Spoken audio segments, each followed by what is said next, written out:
Kechasi 12:00dan keyin erkaklarning yozadigan SMSlari bor. Bilasanki, bu sog'indim. Uxladingmi? Bu SMSlarni miya tomonidan yozilmagan SMSlar sinfiga kirishini bilasan. Sog'indim. Bularni kim yozdiradi? Ichingdagi marazcha. Marazchani miyada yashamasligi aniq.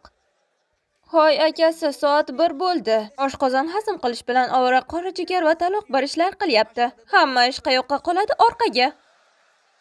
Tamom. Tabiiyki u ishlab boshlaydi. O'sha yering bilan o'ylay boshladingmi, xato qilishing aniq. Qurtlaring qimirlay boshlaydi. SMS yoz. Tabiiyki bu vaziyatda endi shaytonni ham keragi yo'q. SMS yoz, SMS. Erkak aytadi. Nima deb yozaman? Qurtchalar aytadi. Uxladingmi deb yoz. Erkak aytadi. Nega? Qurtchalar aytadi. Men uxlamadim-ku. Sabab shu.